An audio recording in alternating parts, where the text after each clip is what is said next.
everyone.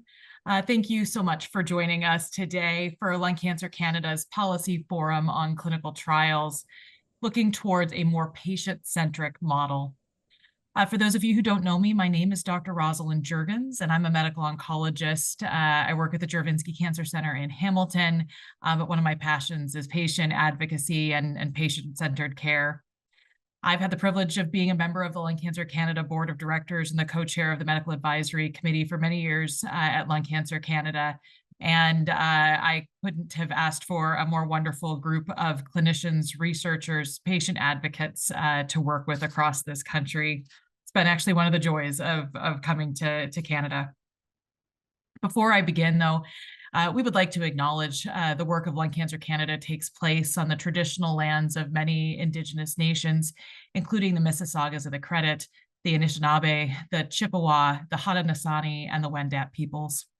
These lands are now home to a diverse First Nations, Inuit, and Métis community. This acknowledgement serves as a reminder of the need to make lung health resources accessible to all Canadians, especially our Indigenous communities who continue to face systemic disparities in access to healthcare and treatment outcomes. So today's forum is part of Lung Cancer Canada's newly launched Policy Forum series, which is closely aligned with our 5 advocacy and policy priorities. Through these forums, we aim to address some of the biggest challenges in lung cancer by developing practical, actionable solutions that serve all Canadians affected by this disease. Today's session will focus on clinical trials and how we create a more patient-centric model, one that is inclusive, equitable, and effective. Clinical trials offer immense promise in advancing lung cancer treatment and expanding options for our patients. Yet we face significant challenges ensuring these opportunities are accessible to everyone who could benefit. Key goals for today include identifying the current challenges in lung cancer clinical trials, from recruitment barriers to limited access for diverse patient populations, as well as exploring actionable strategies to improve trial experience for patients across this country. I'm tickled at this audience who have chosen to join us today, and I think you're going to love the panel that we have put together. So I want to thank in advance everyone on the panels who have taken time out of their busy days to come and join us today. The collective expertise that is here today is going to be invaluable at forwarding this conversation, and we're really looking forward to discussing how we think we as a lung cancer community can advance meaningful changes to make a difference in lung cancer care. So I'm going to go ahead and get us started. So I've titled my talk, Bringing Trials to Patients.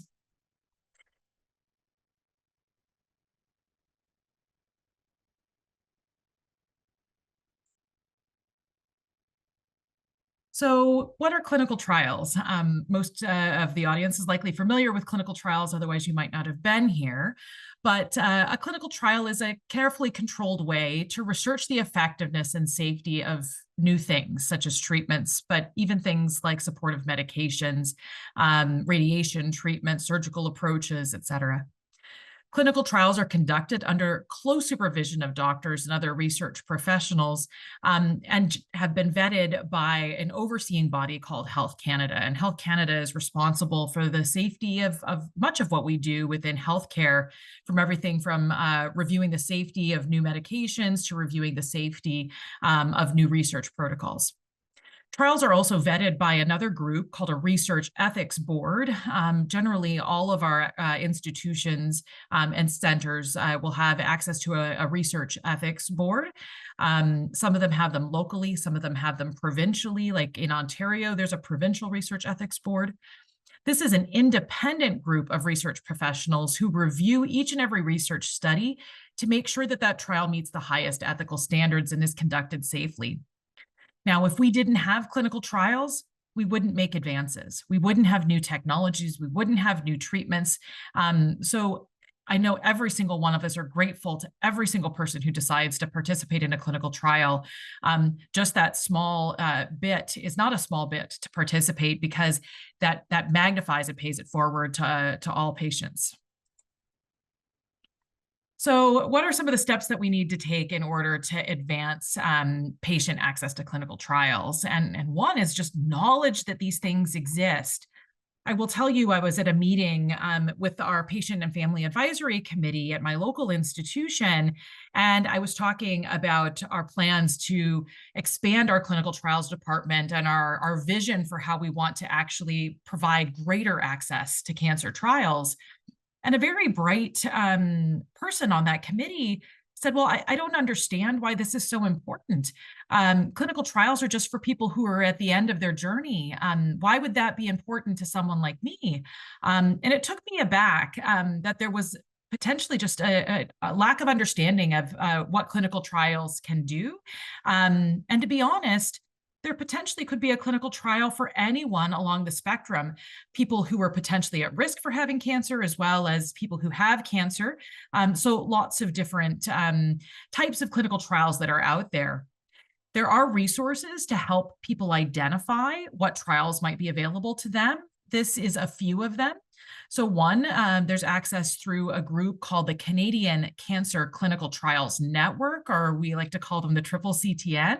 The Canadian Cancer Clinical Trials Network, you're going to hear more about with some of our upcoming speakers, but they actually have a trials finder right there on their website that's regularly updated and provides information about clinical trials that are being conducted across the country. There's access to information through another group called the Canadian Cancer Trials Group. This is the largest academic collaborative across the country that supports academic clinical trials. You can also find information on a few other websites, including Health Canada's website, a larger global website called clinicaltrials.gov, as well as another website called Canadian Cancer Trials. This is just a snapshot of what that Triple CTN Trials Finder looks like. I did a search here looking for what's available for lung cancer trials in the province of Ontario, because that's where I practice. And you can see even just down to the biomarkers, what trials are available. And you can see there's trials for people who are being considered for surgery. There's trials for people who have completed surgery, as well as people whose cancers have spread and in different types of lines of therapy. So lots of different opportunities for lung cancer patients. In addition, the Triple CTN has access to something called a clinical trials navigator. Now, many of us are techie, but not everybody is a friend of having to do internet searches, et cetera. So the Triple CTN felt it was really important to actually help support people who are not so interested in technology and trying to find these things themselves. And so they help support a clinical trials navigator as well. So if you're looking for a human who might be able to answer some of these questions, that might be an opportunity as well. Now, knowing about clinical trials is important, but we not only want to know that clinical trials exist, but we want to create clinical trials that are actually impactful for patients. And this is a quote that we hear a lot in patient advocacy, and it's nothing about us without us. And so this is really talking about how do we have patient-centered designs for clinical trials. And the only way that we can have patient-centered designs for clinical trials is if we actually have patient and public involvement in the work that we do. So it's critically important for us to have people who are interested in participating in this process. And there are multiple ways that people can become involved. You can become involved at your local level. Many of our local institutions are actually looking at involving patients at the level of trying to select trials that we are going to open.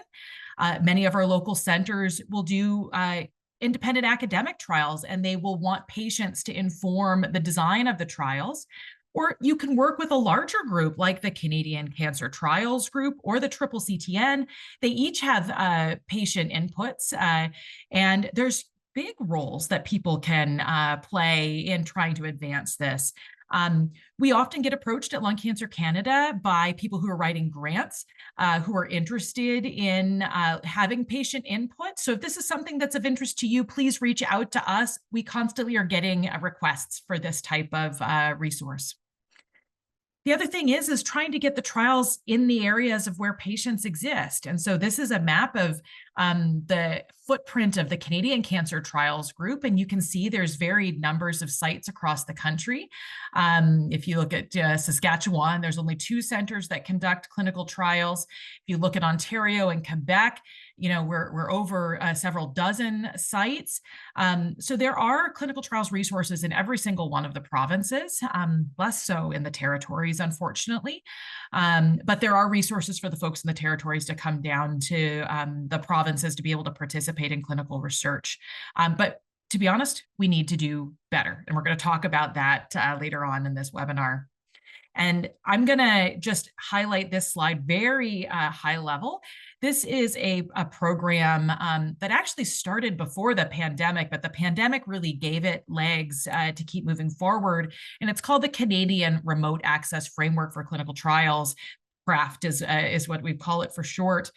And this is a concept that's looking at how do we take the infrastructure we have and make it such that we can truly bring trials to patients closer to where they are? And you're going to hear from one of my friends and colleagues, Dr. Pitre, about how she has used this CRAFT model to bring trials to patients in Northern Ontario. We also need infrastructure. So this is something that is the unspoken beast that exists out there. And I think a lot of people think that this just happens naturally. And I'm going to tell you it does not. It takes a village to get a clinical trial up and off the ground. If I look at who are the people that I rely on when I try to activate clinical trials, it's everything from administrative people like our contracts or our confidentiality agreements or finance officers, to people on the ground, like our liaisons in radiation therapy, our liaisons in our chemotherapy suites, our surgical liaisons, our pharmacists and pharmacy technicians, our laboratory team. There are so many different people that we have to work with each and every day, and we have to get their buy-in to be able to do this. And so it's just something that people don't realize, that it truly does take a village to get a clinical trial off the ground. But it not only takes a village of all of those hospital resources, but you actually have to have physicians who want to do this. And believe it or not, this is not part of the routine training that happens of physicians across this country. One of my former trainees and now a friend and colleague up in Sault Ste. Marie, Dr. Michaela Febraro, did this work as part of her master's. And we actually polled newly trained physicians in oncology across this country to find out what did they get when regard to clinical trials training as part of their education. And we train a lot of people about how to read the literature and how to pick apart a manuscript, but we really don't teach our trainees how to be an investigator on a clinical trial. And how do I expect someone to want to open a clinical trial in a space that doesn't have a lot of history of clinical trials if they've had no personal experience? It's a huge ask of people. So we need to do better as trainee or trainers to make sure that we give our trainees the experience so that they feel comfortable being a participant in clinical research. So I'm going to just summarize here, clinical trials is key to our progress. We need public awareness of the importance of clinical trials. And I am a huge proponent of wanting to make these things accessible to our Canadian patients. So I'm going to stop with my overview and I'm going to bring some content experts to you. So our next speaker is Stephen Sundquist. Stephen is the Executive Director of the Canadian Cancer Clinical Trials Network, or that 3CTN. He brings exceptional leadership and vision in this role, and he has been dedicated to improving access to clinical trials and improving the efficiency of clinical trials across Canada. And Stephen will tell you that he is just one of a whole network of people that have made this possible. It truly, again, he's going to talk about, I think, the village that it's taken, but the CCCTN has a deep commitment to equity and patient engagement, and they are helping to shape a model of clinical trials that better addresses the needs and realities of the diverse patient population that we have here in Canada. The work of the CCCTN in the pursuit of a more inclusive and accessible and patient-centered approach to care is something that is near and dear to my heart. So I'm looking forward to hearing Stephen speak about the current landscape and opportunities for innovation in clinical trials in Canada. So thank you so much, Stephen. Hi, Roz, and greetings to everyone on the call. And thank you for that kind invite. As Roz mentioned, it does take a village. I love that expression. In our case, in 3CTN's case, that village is comprised of 60, over 60 pediatric and adult cancer centers across the country in 8 provinces, working collaboratively together to improve the quality and the conduct and the access to trials. So that's actually our mandate. We don't develop trials. We are the representative membership of the cancer centers that conduct them. So we aim to make trials run better and make them more equitably accessible. So being invited to this session is a great honor and very much in line with what we do at 3CTN. Just want to be able to, I'm not, yeah, there we go. Thanks. So I'm going to spend, and not to preempt Dr. Pitre's presentation, I'm going to spend some time helping hopefully frame what CRAFT is and what this remote access framework for clinical trials really aims to do, and why it's important and why it's exciting for all Canadians and being able to access trials. So the benefits in the case for what CRAFT represents is, I should start by saying, a decentralized trial and specifically a hybrid DCT. But that's just terminology I may throw around. But decentralized trials do that, aim to bring those trials or the aspects of participating in trial to a patient, to their local healthcare center, and help your local doctors oversee and conduct that trial safely with the same quality as if it's down the hall versus down the road. There's benefits for all Canadians and patients, regardless of where you live, through improved access. Patients get added control, convenience, and comfort associated with being able to participate in a trial more locally, and whether it's in whole or in part. Obvious time and indirect cost savings. We have a patient in Newfoundland who highlighted the alleviated risk from in the winter of driving for that moose bring, to educated us all, and just that worry, and this, not to mention the 6 hours drive to St. John's. The benefits for how trials are conducted generally are there too, and infused. The feasibility, the prospect of being able to bring trials to Canada. When you look at it from a business perspective, the expectation is that patients will get enrolled in the trial. So sponsors and those that develop the trials look to Canada, and we have an inherent disadvantage because of our vast geography and low population that makes it harder in many cases to conduct a trial and recruit patients to that trial. So being able to have a more distributed way of conducting that trial offered through DCTs helps improve the feasibility. And when we look at rare diseases, rare cancers, all pediatric trials, regions with low population density, implementing DCTs makes better sense as well. You can get better recruitment and accrual of patients and improved retention of those patients who do participate through use of this model. And there's more. What you achieve overall is hopefully more diversity, and there'll be a talk on, Dr. Liu will talk about diversity and equity in trials, but you get more diversity potentially of trial populations by making trials available in those regions, due to better generalizability of results, or results that reflect the population as a whole when that product, if that product or innovation gets brought to clinical care and practice.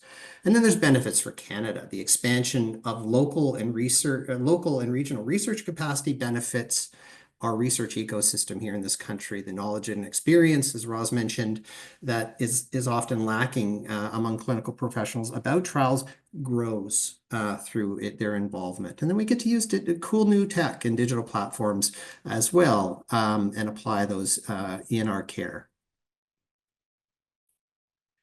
So I won't spend too much time on this, but in Canada and in Europe and in the United States, the regulators that oversee the conduct of trials are recognizing decentralized trials as a logical means and an important newer innovation, newer delivery model for trials. And the regulations reflect that. And we're increasingly seeing that and helping drive that through 3C10 here in Canada as well.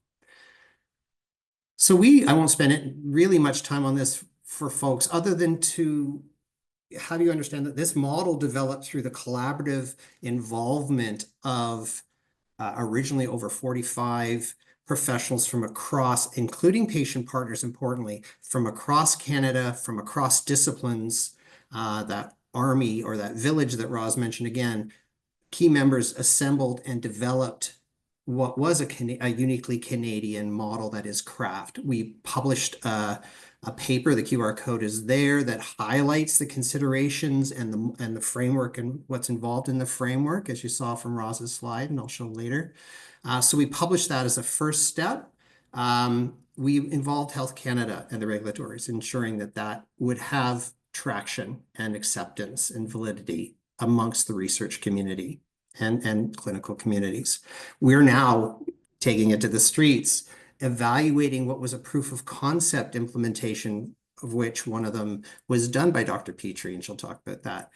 We're going to be publishing those results. We're actually, in March, going to be assembling a larger stakeholder group to talk about what are the remaining barriers to, and how we overcome those barriers to implementing this unique trial model and making it become the standard of clinical trial, a standard for clinical trial conduct across the country, and uniformly and equitably allow patients to access trials. So more news will come from that.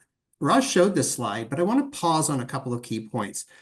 Craft, if you look at this, the diagram, involves taking the traditional cancer trial sites, the cancer centers, and having them support the conduct and delivery of those trials by satellite healthcare centers. That could be another cancer center, that could be a community hospital, that could be a remote healthcare unit in a remote region. But helping the clinical team there provide the trials safely and effectively and at a high quality, similar to what can be conducted at the center itself. It's overseen by that leader, lead investigator of the site, and it involves a risk-based decision on a trial-by-trial basis. You take a trial, you look at the activities that are required for participation in the trial, and a decision's made about which components or which activities can safely be done locally. And the site's involvement in multiple trial clusters really just bring trials to everybody. And I will skip over this. And another enabling strategy we did at 3CTN, and this will be my last slide here, is to help those lead investigators at the cancer centers organize these trials. They're all really busy folks. So what we did at 3CTN and with our collaborative partners is we developed toolkits that help those sites organize these trial clusters.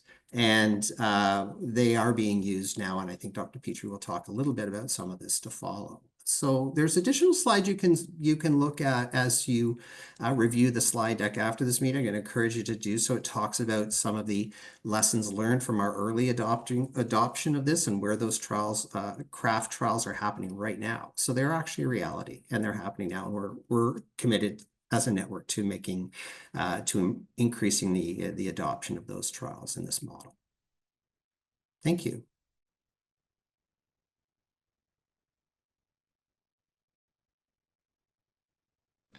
Thank you so much, Stephen, for that. I greatly appreciate you coming and joining us today. And we will make all of these things available to all of you on our website after the fact. So the video and this will be available to everyone. Yeah, yeah. These slides here just show some of the press and excitement that's created around these trials. The last slide, if Winky can advance, will just show the sites and centers that are in. If you next slide.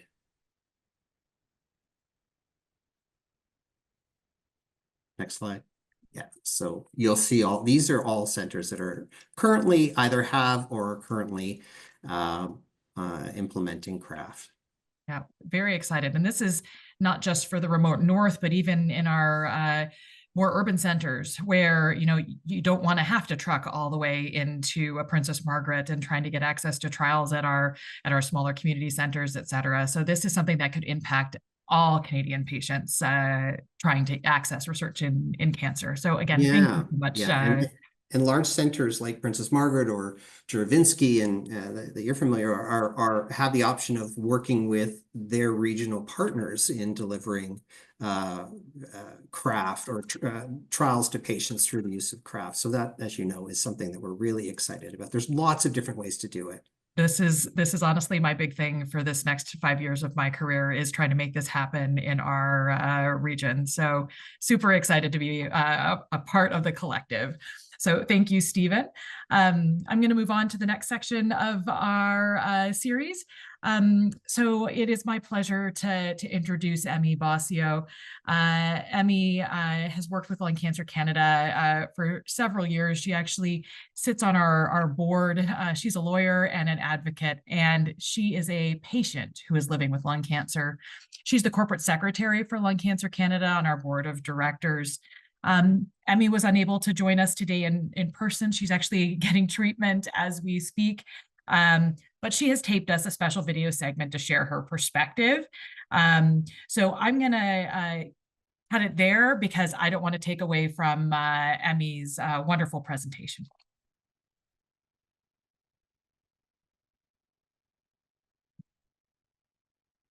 Oh, we can't hear her, guys.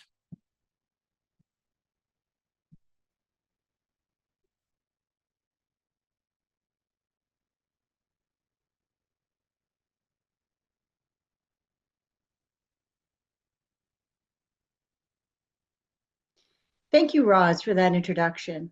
Let me start by saying thank you to Lung Cancer Canada, because it is so critical that we all have the opportunity to talk about something as important as clinical trials. And I'm very grateful for the opportunity to speak and to provide a perspective on behalf of those who are living with lung cancer. When I was diagnosed at 47 as a never smoker with lung cancer, of course, I was completely shocked and taken aback. But it didn't take long to realize the critical importance of clinical trials to those who are diagnosed with lung cancer. In many cases, particularly those who have advanced lung cancer, clinical trials are really the only ability to access in Canada the drugs that are critical in order to continue to live with this disease as a chronic disease. And so it's became clear to me that it's important to be your own advocate, to do your own research, and to find clinical trials wherever they exist. And when I began to research, I started sharing that research with others. And it wasn't long before people started reaching out to me, or I made other connections where I would try to help people find clinical trials, because it's not an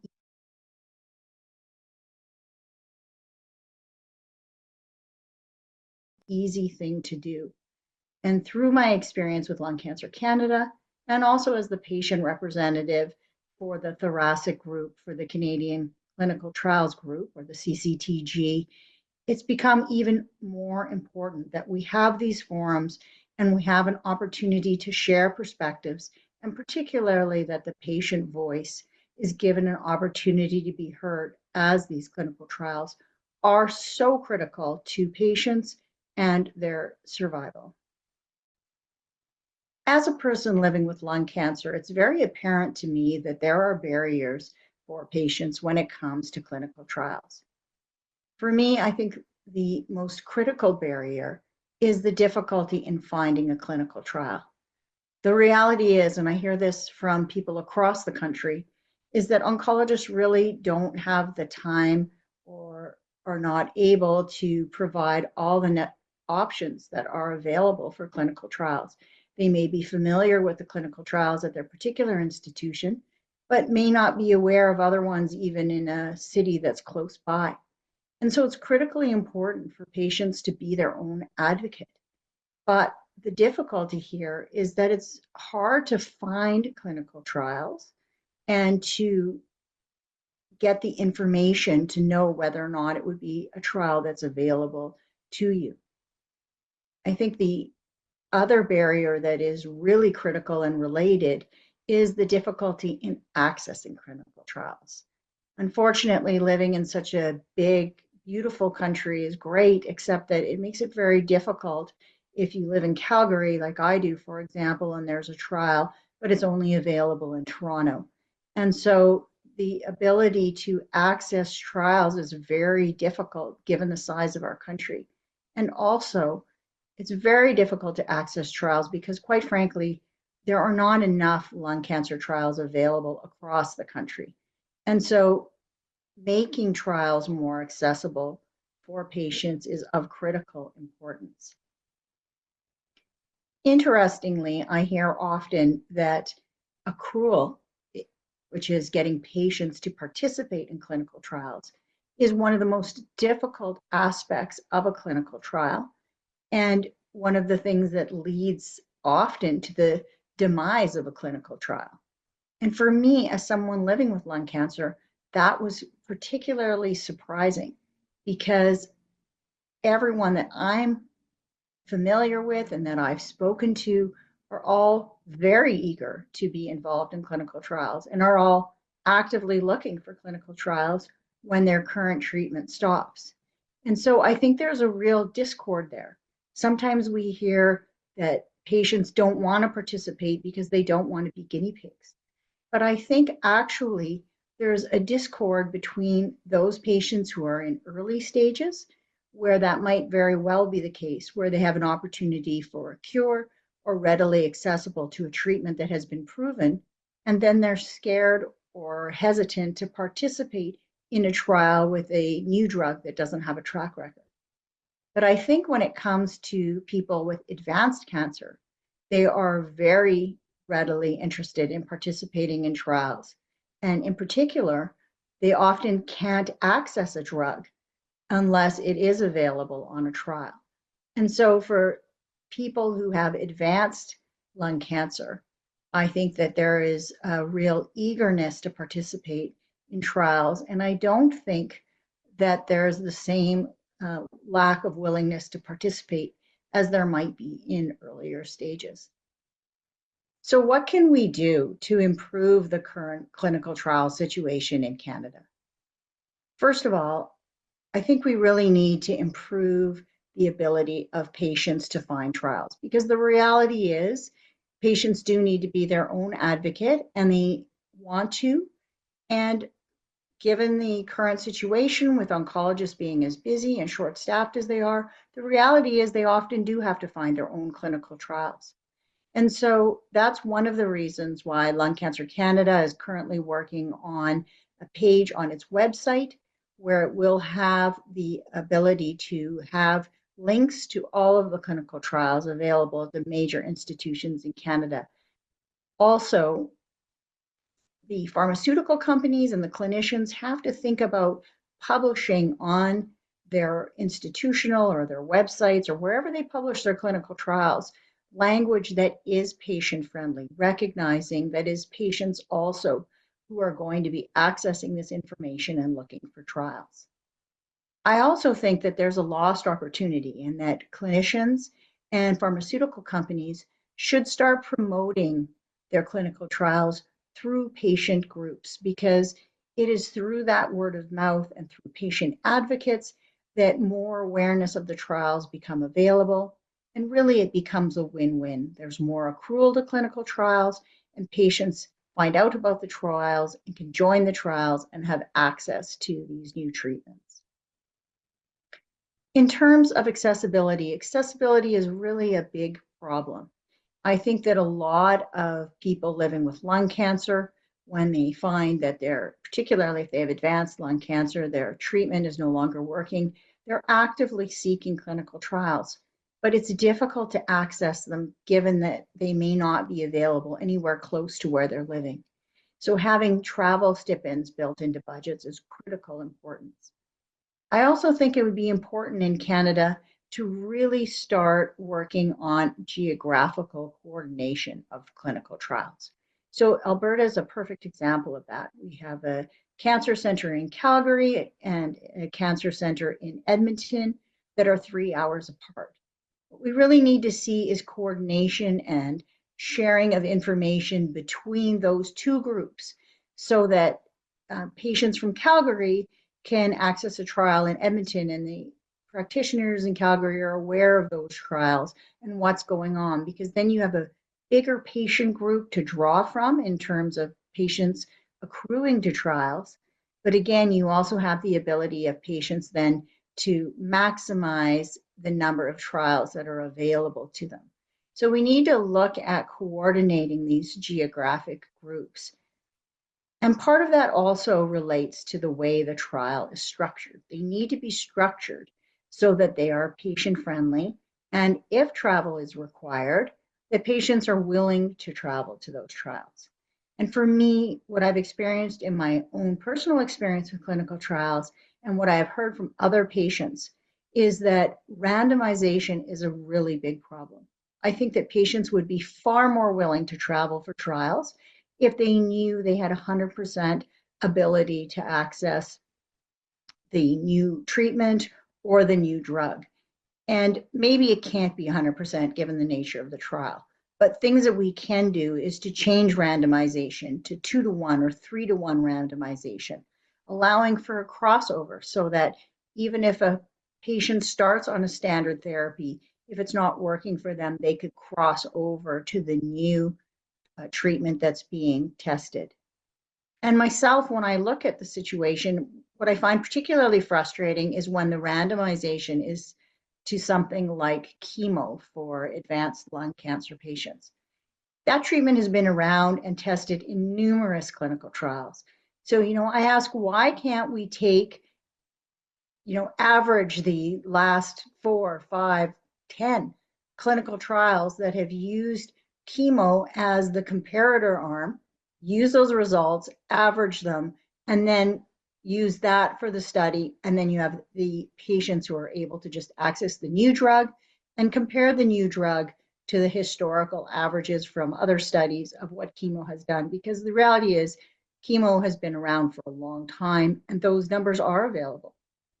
Another thing that we could do to make trials more patient-friendly is to allow the routine tests to be carried out at the home facility of that patient so that they only really have to travel for those necessary appointments. Those are really critical because if you can cut down on the travel and the expense and the disruption, I think we'll see more patients accruing to trials and again, the benefit to patients of the ability to access these treatments. Also, I really have noticed that if patients are facing an advanced cancer diagnosis, they are really eager to participate in clinical trials, whereas if they are in an earlier stage, it's less so. And I've experienced that even in my own personal life.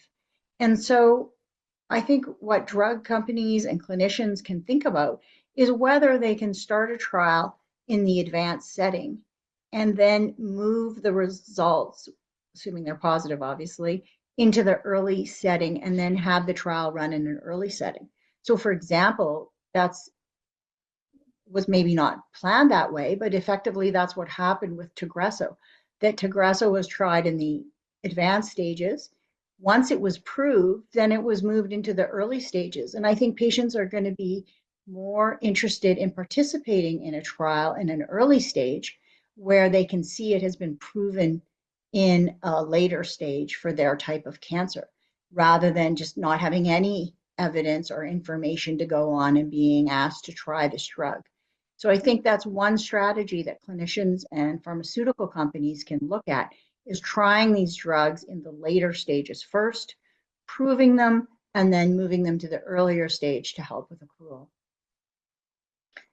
Finally, but really importantly, process needs to be reviewed. It simply is not acceptable that it takes 6 to 8 or more months to open a clinical trial. We hear often that there are multiple levels of ethics review. As a lawyer, I find that interesting because ethics should be the same everywhere. And if they're not, that's actually a problem. And so there really should be one centralized ethics review wherever that's occurring and not multiple. And people involved in clinical trials need to be continually reviewing their process. And they need to do that within the backdrop of understanding that delay is death. That's the frank reality. I have had friends who were waiting for clinical trials to open and didn't make it. People involved in those trials really need to know what's at stake, and they need to really look at ethics reviews and the process that's being undertaken and really ask themselves, whatever I'm doing, is this so critical that I need to do it and make a change? It's going to delay the opening of a trial, which might affect somebody's life and ability to access this trial. That is really the critical backdrop. And people involved in clinical trials at every level really need to have interaction with patients so they can understand what's really at stake when these delays are happening. So finally, I would say this to all the clinicians and the representatives of pharmaceutical companies out there. I think that the most important piece in all of this is to get patients involved in clinical trials at all levels, in design, in the ideation. The more the patient can be involved, this is of such benefit to you. And the reason for that is because it effectively gives you a test run of your trial, of your idea, and to see whether patients would be interested and would be participating. As well, there are so many amazing patient research advocates out there. And all of us who've had lung cancer had prior lives and prior skills and prior abilities. And clinicians and members of pharmaceutical companies are really losing out on this ability to tap that knowledge of patient representatives. And even more than that, the reality is there is no one at all who can speak better to a clinical trial than the person who is living with that lung cancer. And as empathetic and wonderful as an oncologist or a pharmaceutical rep or as a drug researcher you are, there's just no way that you have the same understanding of what someone is going through unless you've had that lived experience. And so that's why it's so critical to get patients involved. And that's why also I would say to patients, make sure, try to get involved. Make sure you're your own advocate and try to get involved in clinical trials in your area and being a patient representative at your hospital or your institution or working with your oncologist to get the patient voice out there, because that's how we're really going to make clinical trials more accessible and more patient friendly. Thank you. Oh, Emi, you never disappoint. That was incredibly moving, and I think we're all going to keep that with us as we think about how clinical trials should move forward. Your advocacy and focus on equity, I really think are going to be some of the passion we need to drive meaningful change. I'm going to move on to our next speaker, Dr. Lacey Pitre. Thank you, Rob. Dr. Pitre now, believe it or not, I think it's been an entire decade. She is an incredible, just incredible human. She's an incredible oncologist. She's an incredible friend. She's an incredible mother. She just is the entire package. She serves as the Chief of Oncology and the co-lead for Cancer Solutions Portfolio at Health Sciences North Research Institute. She's an assistant professor at the Northern Ontario School of Medicine, and she plays a key role in making research happen in Northern Ontario. Lacey was that person who was not afraid to just say, let's figure out how to do this. And the patients in Northern Ontario are lucky to have her. So Lacey, looking forward to hearing some of your experiences on trying to make clinical trials accessible. Well, thanks so much, Roz. That was a really lovely introduction. I'm grateful to be invited to be on this panel. This is quite the heavyweight group in advancing clinical trials and the reach of clinical trials, and so thank you very much for that. I'm hoping that this will work. So I have a few disclosures, but I think nothing that will impact our discussion for today. And what I really want to start with is talking about what it's like to be a physician and to be a patient in Northeastern Ontario. And so you can see my slides correctly. You can see the green area, that is the Northeast. That is a very large area. It's actually the size of Poland. And so the administrators, the doctors, and the nurses and the team that is attempting to deliver care in our region, we're attempting to deliver care in an area the size of Poland. And in order to do that, we have one main satellite site, which is Sudbury, which is where I am. And then we have 12 satellite sites that are about 150 kilometers or more away from our main site. And about 50% of all of the treatments that we give, whether it's chemotherapy, immunotherapy, that is done at those 12 satellite sites. And they do an amazing job. And we're monitoring them very carefully and working together with those sites to make sure that the care is good care.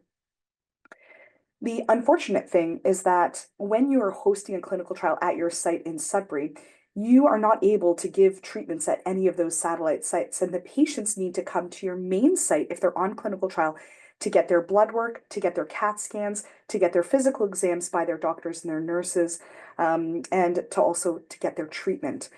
And so we had a patient, and this was about 9 years ago, and she lived about 500 kilometers away from Sudbury, and she had small cell lung cancer, and she asked the question, you have the BMS 451 clinical trial open in Sudbury, and I want to be on it. And we said, yes, you can be on it, and we'll cover the costs of coming back and forth to Sudbury. And you need to come here for your blood work, your CT scans, your treatments. And when we looked through it, the actual just the travel, there are no planes, there's no way to get from as north as she was up through Cochrane to where we were effectively. And essentially, this patient was not able to participate in a clinical trial, and she would have been the perfect candidate to be on the trial. And so we started to recognize that there were just huge barriers for us as a team to get patients on trial, and then also huge barriers for patients to get access to these potentially life-saving or life-altering drugs. And so we recognize that there were just so many barriers, geography, cost, and sometimes just the number of medical problems that patients develop before we can get them on trial. And so we came together as a group, and we were one of the many voices across Canada that Stephen Sundquist and the team at 3CTN heard us saying, we need to help patients who are further away from cancer centers, patients in remote and rural locations where Francophone patients are, where Indigenous patients are. And I will say that 3CTN and the group really listened. And they developed the CRAFT project. And if you want to understand the CRAFT project, you've heard a lot about it. It's basically a toolkit of all of the things that you need as a central site to activate a satellite site and to move that forward, which is very, very complicated. Essentially, what we did at our site is we're the lead site in Sudbury, and our sister site is in Sault Ste. Marie, and they have a clinical trials group already. And so what we've done is geographical coordination is the term I think was used by Emi, which is we're trying to open up all of the same trials so that patients in the Northeast have access to all of them. And the big innovation was activating Timmins. So Timmins is perfectly geographically situated to catch all of the patients that are too far from Sudbury and too far from Sault Ste. Marie. And we already give treatment there. We already give chemotherapy and immunotherapy, but Timmins, their institution, has never done a clinical trial before. They've never had a research ethics board. And so this is really all new. So Stephen already went through this. And so essentially, we are focusing more on something called a hybrid clinical trial, which is where you recognize that some patients may not have internet. And that is the case for many of our communities where the internet is there, but it's so spotty that doing a video conference call can actually be difficult. Whereas a hybrid clinical trial model is you essentially bring everything that they would do in Sudbury to their home community, or as much as you possibly can. So things like blood work, CAT scans, and giving the treatment, as well as seeing the doctor that manages the clinical trial virtually, but having your own doctor who's a part of the clinical trial in your home community. So we started with the CRAFT trial. So Stephen and the team at 3CTN supported us and really guided us through this process. And the goal was to open up a clinical trial. And we opened up the clinical trial initially, this was 2 years ago, called Skyscraper, which was a lung cancer trial for patients with stage 3 lung cancer, trying to understand if we can give some extra treatments to prevent cancer from coming back later. And we did well when it came to opening this, but we really understood after doing all of this how to make the concept opening a clinical trial at a satellite site into something that's more concrete. And so these are the steps that we went through. And essentially, we need to assemble our committee. And it's really important that we had patient advisors. We wanted to understand the patient perspective before we did anything. The other important piece is actually getting funding. And it sounds easier than it actually is. Because there's no funding available to hospitals to do these types of innovative work right now. All of the funding that hospitals get has to be used for direct patient care. So we need to think outside the box. So we were very lucky that we had this seed funding for the proof of concept process from 3CTN and Stephen Sundquist, and then multiple other funding sources. And an important one for us is we have a Pfizer $100,000 grant that is helping us fund CRAFT-2, which I'll talk a little bit about. I think one of the big pieces is to understand what can you do safely at a satellite and what do you have to do at your home site. And the good news about our next upcoming clinical trial that we're opening is almost everything except for the initial visit with the doctor, the cancer doctor, is done at the satellite site. And we think that's really exciting for patients. This is sort of some of the boring stuff, but the behind the scenes stuff, things that are actually really important, which is the agreements between all of the hospitals, how to train the doctors, nurses, and everyone involved, and making sure that if you don't have a research ethics board at your satellite site, that you have some way to make sure that everything is done ethically and safely for the patient. I'm very happy to report that we are now working on what we call CRAFT-2, which is the second clinical trial that we're about to open that's also focused on lung cancer. And this is a really neat clinical trial run by the Canadian Cancer Trials Group called BR36. And what it is it's using a liquid tumor biopsy, so looking for cancer DNA in patients that are getting immunotherapy to understand if immunotherapy is enough or if we need to add something like chemotherapy in certain patients. We thought it was the perfect clinical trial because it's based really on blood tests that can be done relatively easily. And there's no new drug involved. It's repurposing the great drugs that we already have for the best for patients. Okay. If you look here, these are all of the things that need to be done in order to open a clinical trial. And what you see, if the slide is, if you can see it properly here, is that with our first attempt, it took us 2 years to open up our Skyscraper trial. And we did everything and we got to the very, very bottom. And once we were open and ready to put a patient on trial, the clinical trial closed. And so it took 2 years to get us to that point, and then we weren't able to put a patient on. And I think that's a reflection of how much work goes into opening a clinical trial, but there were a lot of barriers in the way. The good news is CRAFT-2, instead of 2 years, it took us about 7 to 8 months to open up, and we are now open in Timmins. We've had our site initiation visit, and we are now looking for patients and excited to accrue patients from Timmins in the surrounding area. From a patient perspective, if you lived in Kapuskasing, okay, and you were on BR36 and you were coming to Sudbury, it would be a total of 9 visits that you would need to come. And if you can go to Timmins, in comparison, you would actually have an extra 2,700 kilometers that you would need to drive on dangerous roads in the wintertime in Northern Ontario. That's over 30 hours of driving.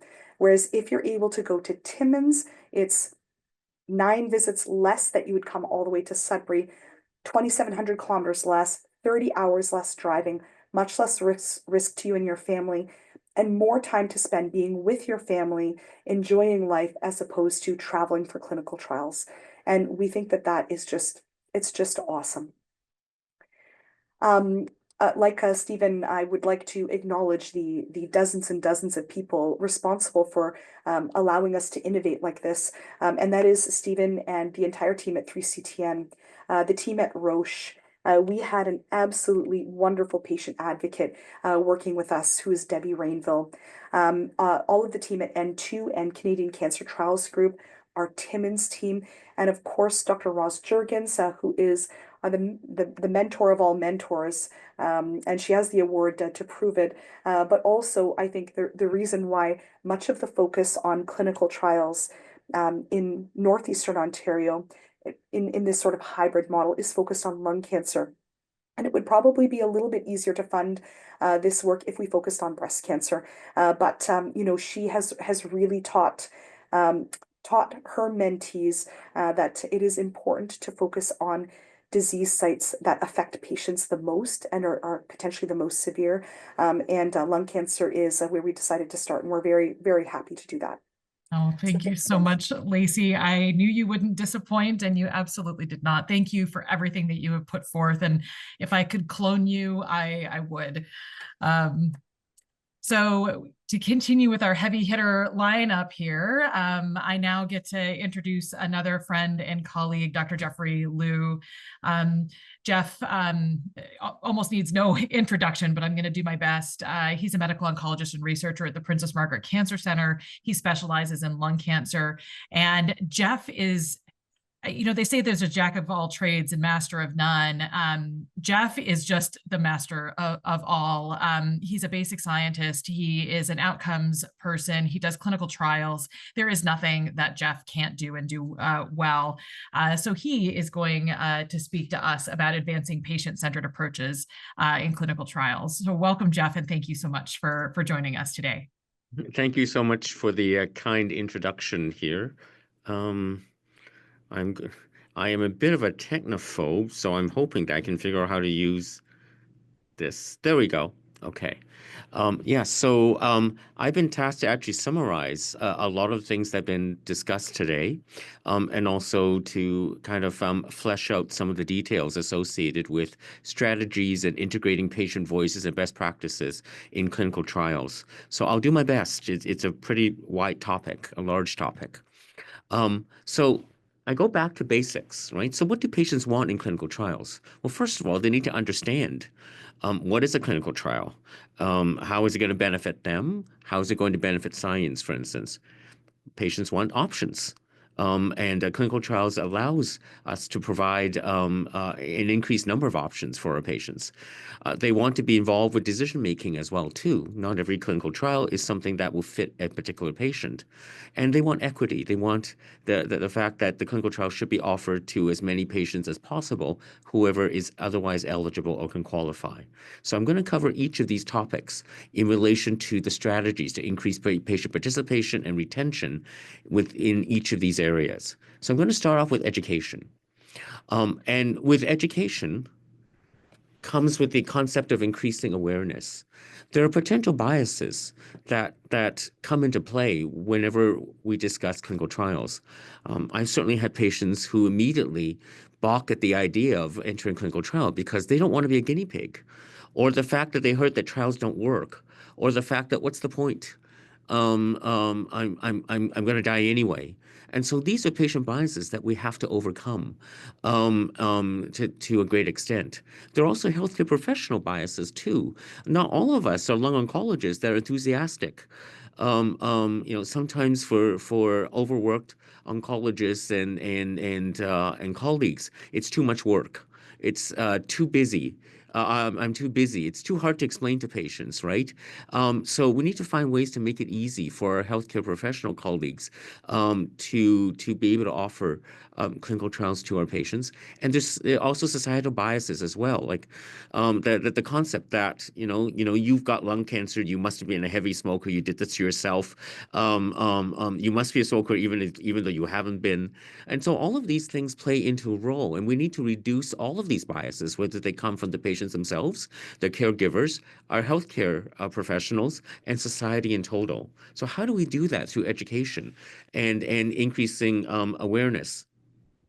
Well, by battling bias better, right? Forums like this and sessions like this help. And there are sessions like this and educational sessions from Lung Cancer Canada, the Canadian Cancer Society, the Lung Health Foundation, etc.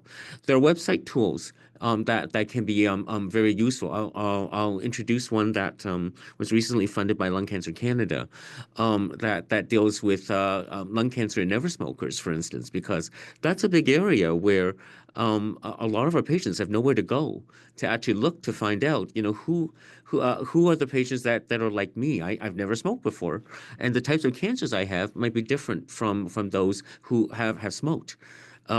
Advocates working with healthcare professionals, I think, are other ways. But changing the narrative is really important, right? Treating trials as opportunities, not as guinea pigs, but as increasing the number of chances and opportunities for our patients to actually find a treatment that works for them. This concept of not having a blame game at all, right? It's really the tobacco industry that drove a lot of people into smoking and hoodwinked them into smoking. So, yeah, it's not fair to actually accuse the heavy smoker that it's all your fault. And then there are all these other causes: radon, genetics, air pollutants, with the concept that the idea is that if you have lungs, you are at risk of lung cancer. The demographics, for instance, right, in the sense that there are groups of individuals, I've said before, who are lifetime never smokers or haven't smoked very much. And to battle the nihilism, I usually give a story about my own trajectory starting from 25 years ago. I'm old enough that a quarter century ago I was treating lung cancer, where we used to have three drugs. And now we have dozens and dozens of drugs, right? So the concept of clinical trials is a way of getting in on the ground floor, of investing in your future, of using language like that rather than guinea pigs, right? The fact that it's all of these trials that has led to 5-year overall survivals in targeted and immunotherapy treated patients that are improving and improving every year. And the fact that we need this type of outreach to change the medical culture overall, whether it's related to screening or management of early symptoms, to early referrals, to looking at all options and in changing specialist bias, because we've got to get patients and to the point where they're ready for the clinical trials in this particular setting. So then we move on to other strategies. So how do we increase the number of options? And I think I can summarize some of the things that have already been said already. So, for instance, simple pragmatic trials, right, are types of trials where we're looking at existing funding drugs to answer important questions. So there's a group from Ottawa, for instance, that has developed trials that are called REACT trials, where it's essentially rethinking clinical trials. These are very pragmatic type trials that are very useful in this particular setting that patients could participate in. There are also access trials. So, for instance, sometimes we are able to get pharmaceutical companies to provide compassionate access programs while we're waiting for these drugs to be funded, for instance. There's a big, long gap of sometimes several years between the time that the data comes out to say that a drug is useful until the time that it gets approved and eventually funded by the various provinces, sometimes years to do this. So in the meantime, we try very hard, and companies sometimes are willing to provide the drugs for free. We can be collecting information during this time, so to gather more information that will be useful to help push this drug to be funded at the end. And there are a couple of examples from the lorlatinib ALK study, which helped reverse the initial lack of funding for lorlatinib first line to finally switching over and allowing that drug to be funded, to data that we're collecting right now for a new drug in small cell lung cancer called tarlatamab, with the idea that the information is being used will help us understand how we manage some of the side effects of the study. Then we have things like crossover trials, as mentioned before, where sometimes we have no choice but to randomize patients. But if you get the old drug, if you're randomized to receive the old drug, maybe after that drug fails, there's a guaranteed access to then having receiving the other drug, the new drug at that point. So you never lose out in that setting, and that is more appealing to patients as well. Then there are all these triple CTN trials and the network trials and things that were described by Dr. Pitre, the CRAFT trials, where you have these trials that are building greater networks to distribute or decentralize all of these trials, right? And at the same time, the concept of different groups that have what we call blast weekly emails, a central repository of clinical trials, as Triple CTN is doing, for instance. And in many cases, there are many of us who receive personal emails from our colleagues that ask about various trials. Is there a way that we can centralize this better?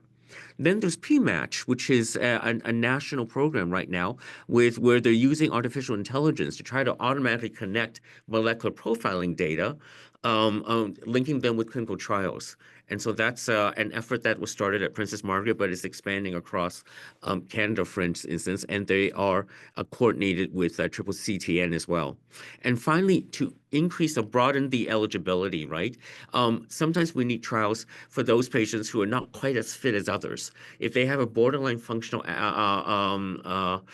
status, for instance, right? Trials that might include, for instance, transplant patients, for instance, or other groups that otherwise wouldn't necessarily be allowed to enter into clinical trials, like those perhaps with not the best kidney function, for instance. So these are all different ways to actually improve and increase the number of options that we have available.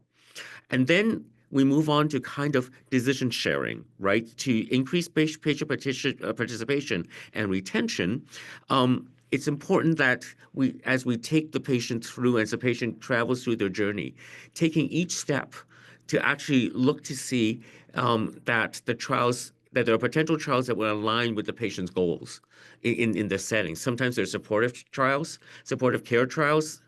Sometimes they are actually kind of the new and latest drugs, depending on what the patient needs. And to have these options available and to include these trial options at every decision point. And finally, choosing wisely, finding ways to make it easy for our healthcare professionals and our colleagues and us to be able to communicate effectively with our patients so that they understand that some trials are particularly geared towards them and others are not. For instance, to evaluate the pros and cons of all of this. And so in this case, right, identifying these options can come from many, many different sources. And some patients and their families, they look at everything on the website and ask about everything, and others don't have that resources. There must be a way for us to actually help coordinate this effort. And groups like Triple CTN, for instance, is actually working very hard on this. And finally, this concept of equity. Right. And you heard this before, this concept that there are sometimes geographical barriers, financial barriers, and sometimes cultural and language barriers as well. And the fact that the only way we're going to achieve equity is not only understanding that these barriers exist, but we have to gather data to figure out where the inequities are. We can't fix something unless we can identify that it's an issue. So as an example, right, geographically, we heard Dr. Pitre's talk about CRAFT, for instance, and also Stephen Sundquist as well. But also from the financial perspective, there are Northern Ontario grants. We heard about some places that have cancer lodges and supplemental funding.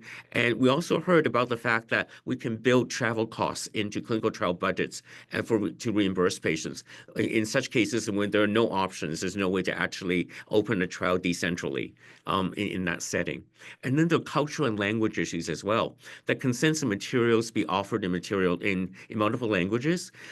There is an effort now starting where it's important to develop not necessarily for every trial, but to understand what a clinical trial is like, to develop culturally sensitive materials and discussing with First Nations, with different ethnic groups, with advocates and experts. Like, for instance, in Toronto, for instance, we're actually working with both a Chinese and Vietnamese group right now to actually introduce the concept of clinical trials in a culturally sensitive way so that the patients don't think of it as, oh God, this is something I do at the very end of life. This means I'm going to die tomorrow, because culturally that's the sense that they hear when we mention clinical trial.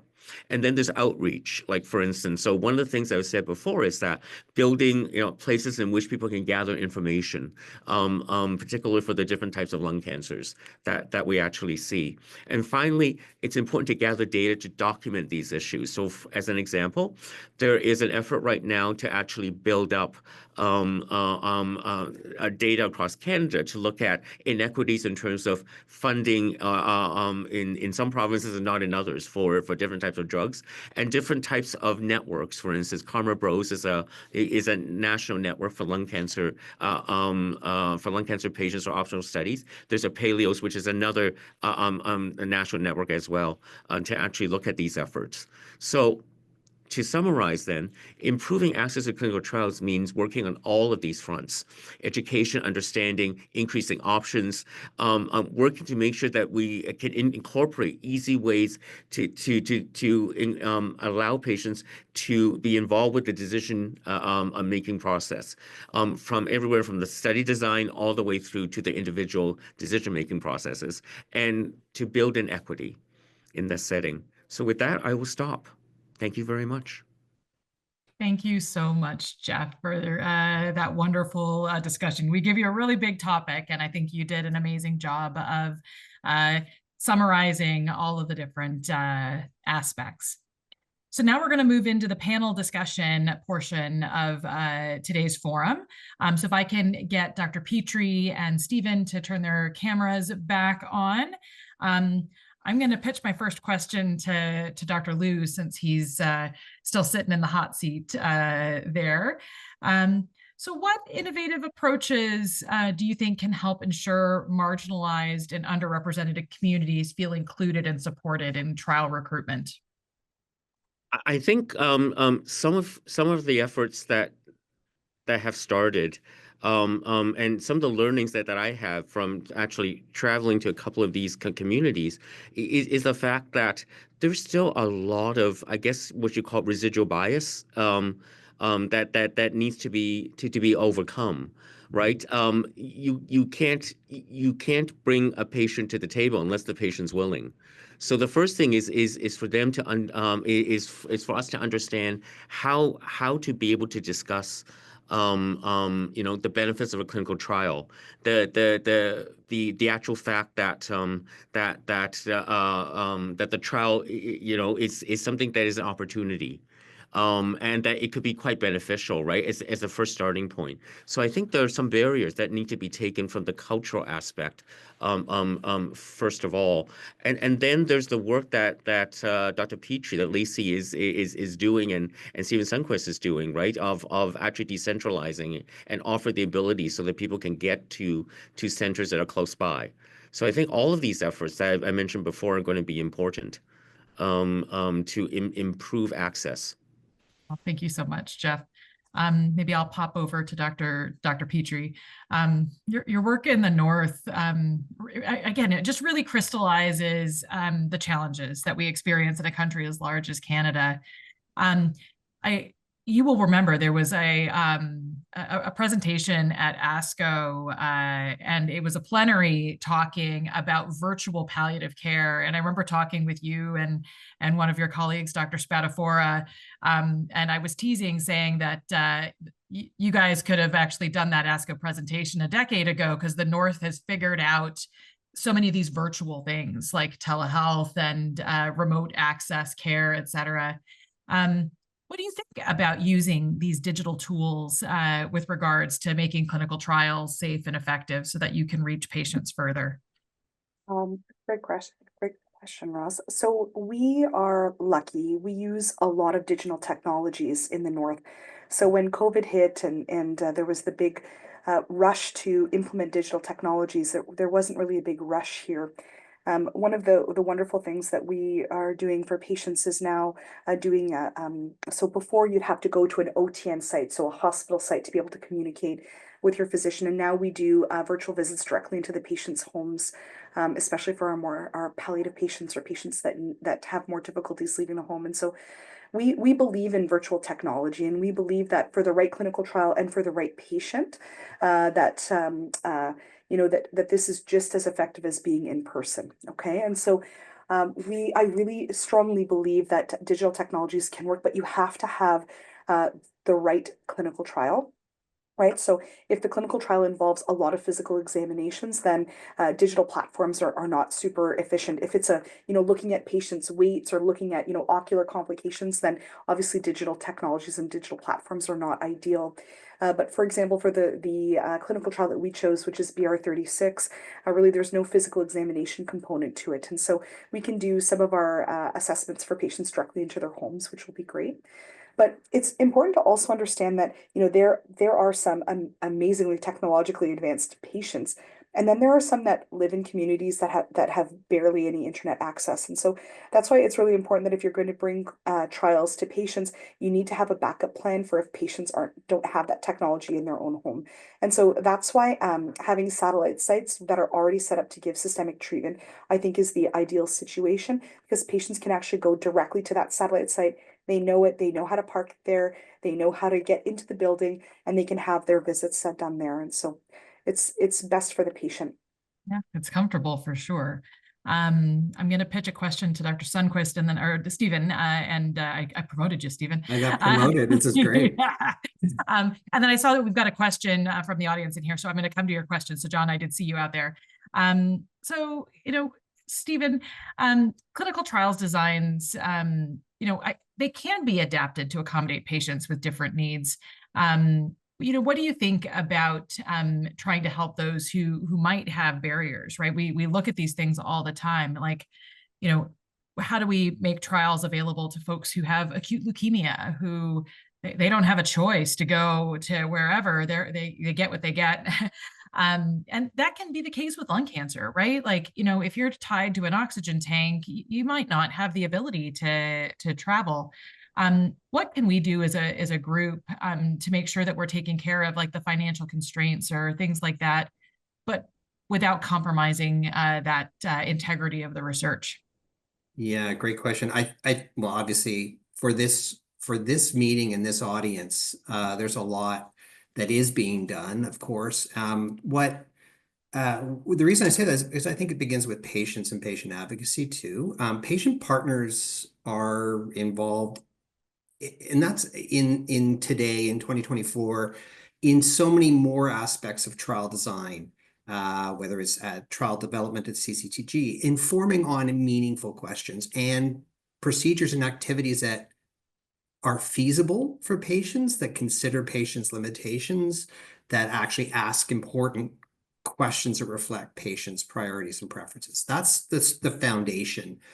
3C10's patient partners help with address aspects of your question as it pertains to the sites or the trial sites conduct of the trial. How do we make the methods or the process that patients go through in their visits reflective and respectful of their limitations? So some of the ways that happens, I mean, you use exemplified financial constraints. I think there's access to funds. Sponsors provide funding. There's supplemental funding avenues for patients, and that they can be either through foundations locally at institutions or through groups. One of the other exciting developments through patient partners is developing new novel ways in which patients learn about trials and what their options are. Visual aspects of consents, a visual form that shows a patient their schedule of activities in a much more comprehensive and understandable or more understandable way. I don't know if everyone has seen a consent for a clinical trial. It's many pages. It's a tome. It's a volume. So visual aids and guides that help patients understand what's going to happen, make a more informed decision. That was led and developed at patients' recommendations and ideas that have come from patients themselves on trials. So that's a huge way. And I think the high level answer I would give is we have to begin by asking patients what they need, what they want. And often that's not done enough. Thank you, Stephen. So I'm going to just read out the question that one of our audience members, John, had posed. And it was really looking at our thoughts on Canadian centers becoming satellite trials available in the US, or I'm sure beyond, and wanting to know what the barriers look like. And Dr. Liu took a stab at it. We're different countries. We've got different regulatory agencies. So, there's the Food and Drug Administration in the US and it's Health Canada here in Canada. They are working on aligning, less so in a clinical trials space, more so in a drug approval space.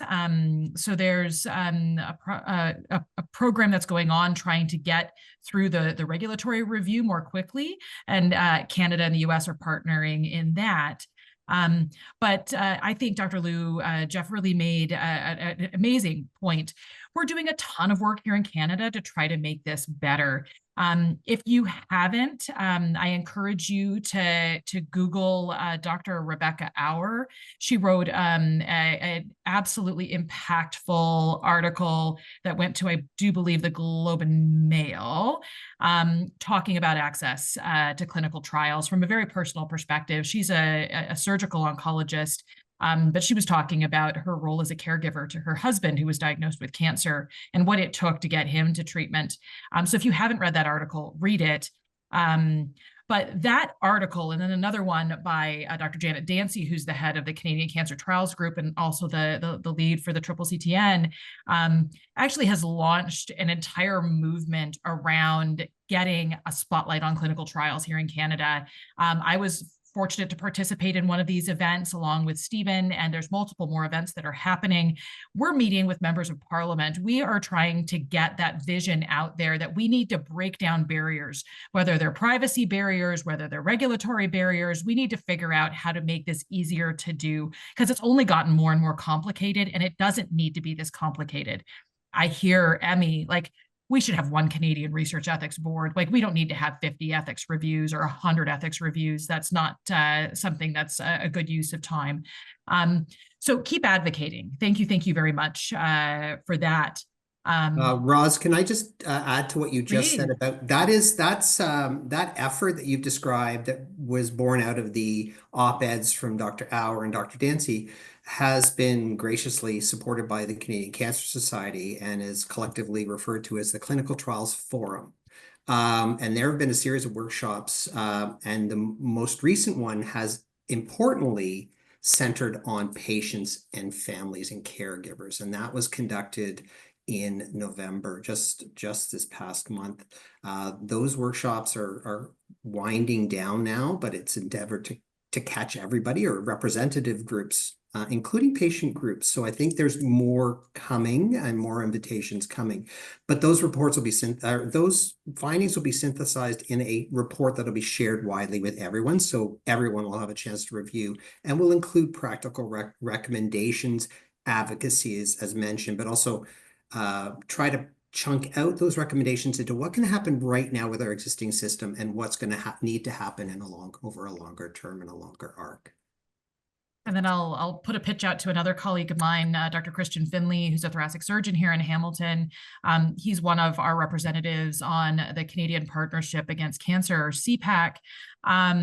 And he just held a national forum looking at how do we advance lung cancer in this country in general, not just around clinical trials, but around all aspects of what we do. How do we get people screened better? How do we get people to treatment faster? And how do we make sure that access to care is equitable? So there's a lot of movement going on right now. And so I just want you to know that we are not, we are all losing sleep, just trying to make sure that we move these things forward. And I'll tell you, I actually screen captured this last night as I was going to bed, and I was doing what we're all not supposed to do, which is scrolling through my social media as I was trying to fall asleep. And I got a notification from the Canadian Cancer Society, and it just brought me joy knowing we were going to have this today, because the screen capture was a cancer patient on treatment, and it says, "Clinical trials mean more moments filled with hope." And I just feel like that sentence embodies why I ended up going into research, and why I have taken on some of the different leadership roles and advocacy roles that I have is being an oncologist is a hard job. Being a cancer patient is a hard job. And it's all those moments of success, and success can be seen in so many different ways. But success is having those people who defeat the odds and truly make it. And it's an incredible thing. I actually discharged two lung cancer patients, two stage 4 lung cancer patients from my clinic yesterday because they were so far out from their original treatment. It's an incredible privilege to get to do that. And so I think that that's a key to what we do each and every day. I maybe we'll take one last minute, and I'm going to pick on each of you, so you get one little bite. Okay, so as we looked at the future, I'll start maybe with Dr. Liu. Could you give us one actionable step that you think could help improve lung cancer clinical trials? Yes, building an advocacy that allows the culture shift so that our patients and our caregivers are a lot more positive and enthusiastic about the future, and for them to understand we got to where we are because of clinical trials. We need better spin. We need better social media and better all that. Okay, Dr. Pitre, up to you. So if you could have one actionable step, what would make your life better when it comes to trying to advance cancer clinical trials? So Timmins is a satellite of Sudbury, and I would love to be a satellite of McMaster or Princess Margaret. Yeah. And I would love to, excluding the new drug trials and the phase 1 trials, but I would really love it for it to be streamlined, for us to open the clinical trials that you have open for our patients, to be able to give the drug and the treatment here and do the physical exams here, and you delegate me to do that work. I would absolutely love that. That would be a dream come true. And as we're doing these trials, and like lung cancer is now over a dozen different diseases, right? It is not just lung cancer. Lung cancer is RET fusion positive and ALK positive and small cell and neuroendocrine tumors. And we're now getting these itty bitty subtypes. And so wouldn't it make sense if a larger center could open that trial for, a BRAF V600E or something small where Dr. Pitre may not see one, but if she does, then she could activate that trial and have us do the legwork and still be able to offer the treatment. So I think that's an incredibly impactful thought. Stephen, what do you think? One actionable step that you think will be most impactful? Yeah, thank you. I think it's a great way to sum things up. I will say I'll keep it within the realm of what's possible now. You mentioned the example. I'll build on Dr. Pitre seeing a trial and activating it and knowing it's available. I would say changing our thought processes in what at cancer centers, what you activate, being logical and looking at Canada as holistically as and centers that already have the trial open. If you're a Dr. Pitre and you don't have the bandwidth, and it leans into what we've talked about, critical gaps or limits to capacity and resources at centers, become a satellite center. Don't open the trial again. Don't reinvent the wheel. Become a satellite. Cancer centers can do all of the activities involved in a trial. Opening a trial and conducting a trial requires that village, that team. It's expensive. It takes time. If a trial's open or another center is close to opening it, piggyback on that. And therefore, you can boost the accrual potential and make that trial available faster for your patients. You don't have to lead them all. And we already know cancer centers have to make hard choices about which trials they open or not. I will say that choice, you can open more trials, make more trials available for your patients, do the types of trials you may wish you could do, but couldn't, through using craft and those types of models, but seeing yourself as a satellite. Perfect. Thank you, Stephen. We're at the end of time. Mine was going to be to rip down privacy barriers and make sure that we utilize our EMRs to make sure we're getting to all of our patients and all of our physicians to make sure that people are aware of clinical trials. So I'm going to wrap up today's forum. Thank you to all of my panelists and speakers. So I'm going to highlight a few takeaways. So to my healthcare professional colleagues out there, I want to encourage you to advocate for greater access to clinical trials in your practice and in your network. Sharing knowledge and best practices is essential to raising awareness and expanding opportunities. For those out there with lived experience, patients, caregivers, please know we hear you. Your voice matters. Speak with your healthcare providers about clinical trials. We are all incredibly busy. We are never too busy to listen to you. So if you're interested in trials, tell us about it, and we will help you to try to find your way. For those advocates out there, please continue to join us in pushing for policy change that prioritizes equitable access to clinical trials. It's only by working together that we can lift some of these heavy lifts that we have out there. We are truly committed to turning the insights from today's discussion into actionable steps.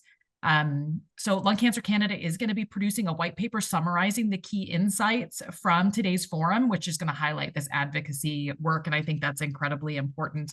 And we're going to use this as a resource to continue to advocate. Here's just a few other resources that you can look to. So these are two things that are available. First is we've just refreshed our comprehensive guide to lung cancer. You can find this virtually on our website, or you can get paper copies across the country. If your center doesn't have access to them, ask us, we'll mail one to you. These are an incredible resource. We also have the Faces of Lung Cancer report. We do a report talking about needs across this country with respect to lung cancer every single year. We presented our Faces of Lung Cancer report a few weeks ago during Lung Cancer Awareness Month. So if you'd like to see our thoughts on the Faces of Lung Cancer, please go to our website and look at that. I would like to thank our sponsors of today's forum. So thank you to Amgen and to AstraZeneca and to Merck and Pfizer. We appreciate everything you do. These are companies who have worked hard to bring trials to Canada and to help support to patients and trials across this country. So last but not least, I would like to encourage all of you to engage with Lung Cancer Canada as we continue to work to influence policy change and expand awareness.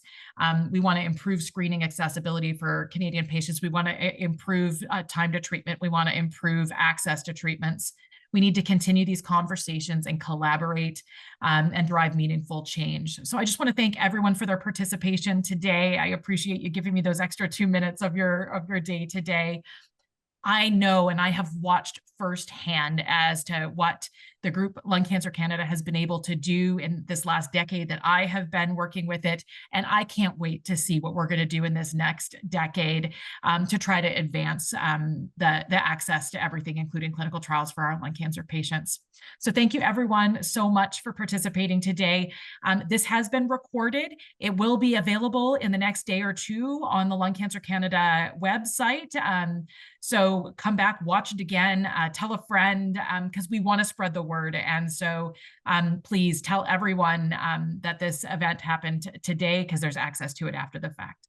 So have a wonderful day. Happy holidays to everyone. I know everyone's schedule is very busy, and I look forward to continuing to work with each and every one of you into 2025.